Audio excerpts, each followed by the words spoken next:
Hello students, आज हामी पढ्नेवाला छ transportation in animals and plants lesson 1। Okay, so यो लेसन चाहिँ हामी थ्रु एउटा कथाबाट पढौँ है त। Grandpa, how do nutrients and water reach different parts of the body है। अब यो सानो नानीले आफ्नो बाजेलाई सोध्दैछ कि हाम्रो बडीमा चाहिँ न्युट्रिएन्ट्स र पानी चाहिँ कसरी पुग्छ। अनि बाजेले रिप्लाई गर्दैछ कि अब do you know how water get supplied in the house. तिमीलाई याद छ हाम्रो घरमा पानी कसरी सप्लाई हुन्छ।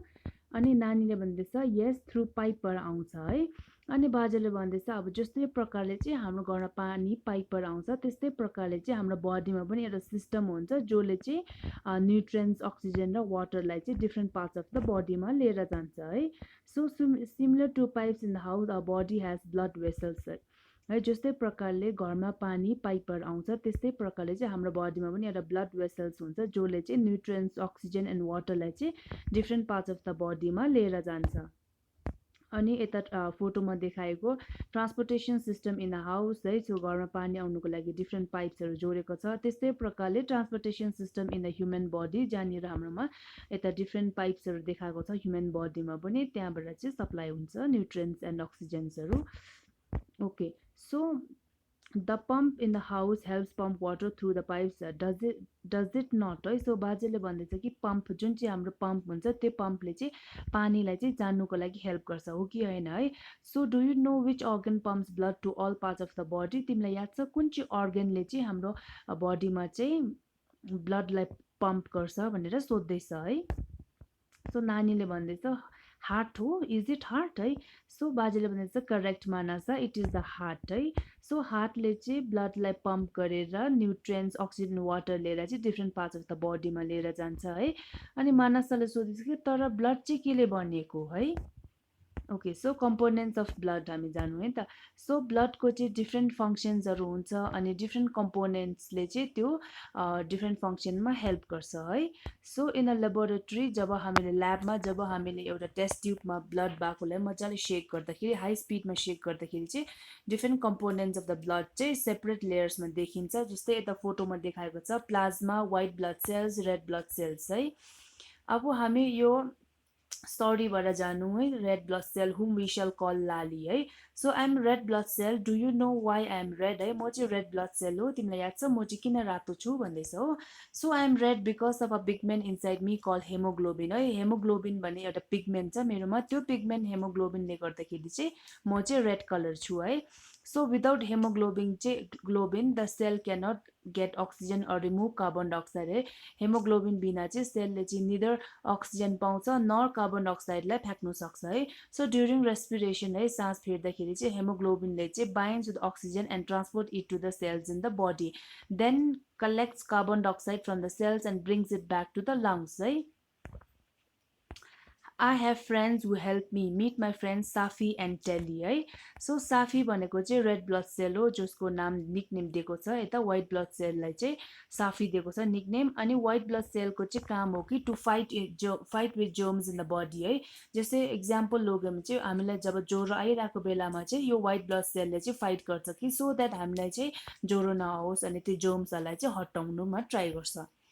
Okay, so Teli is the blood platelet है। ब्लड प्लेटलेटको निकनेम चाहिँ टेली दिएको छ यता स्टोरीमा। When you have a wound platelet stick together and seal it to stop blood flow है। सो जब हाम्रोमा एउटा सानो गाउँ हुन्छ, प्लेटलेट चाहिँ सँगै टालिन्छ। किन टालिएको भन्दाखेरि चाहिँ खुन बग्नुबाट स्टप गर्नुको लागि है। So plasma is a liquid friend, we are all present in the plasma and together we form blood है। सो प्लाज्मा चाहिँ हाम्रो लिक्विड फ्रेन्ड हो अनि हामी चाहिँ प्लाज्मामा प्रेजेन्ट गर्छ भन्दैछ है। अनि सो यो चाहिँ कम्पोनेन्ट्सको ब्लडको कम्पोनेन्ट्स हो। अनि हामीले अब माइक्रोस्कोपमा हेर्दाखेरि चाहिँ यस्तो प्रकारले देखिन्छ।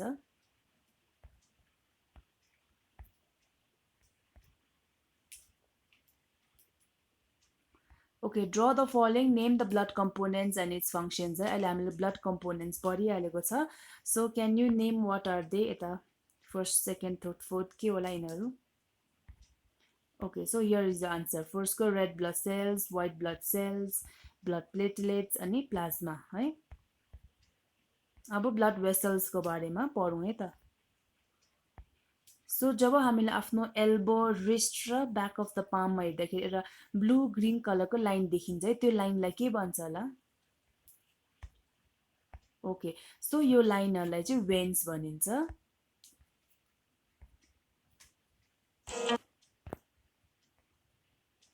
ओके, सो हाम्रो बडीमा चाहिँ दुईवटा टाइपको ब्लड भेसल्स हुन्छ, आर्टेरिज र वेन्स है। So arteries carry blood rich in oxygen and nutrients from the heart to the cells of the body है। सो आर्टेरिजको काम चाहिँ के हो भन्दाखेरि चाहिँ ब्लडलाई चाहिँ हार्ट्सदेखि चाहिँ अदर पार्ट्स अफ द बडीमा लिएर जान्छ है। सो यो आर्टेरिज चाहिँ थिकर देन वेन्स छ है। It do not contain valves and are located deeper in the body then veins है। This is because they need to support faster blood flow.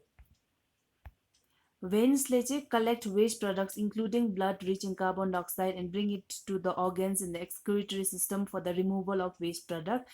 They are closer to the skin surface and have valves that ensure that blood flows only in one direction है। So वेन्सको काम चाहिँ के हो भन्दाखेरि चाहिँ West प्रडक्टलाई चाहिँ collect गर्छ है। कलेक्ट गरेर चाहिँ लिएर आउँछ so that it will be in the excretory system for the removal of the waste products.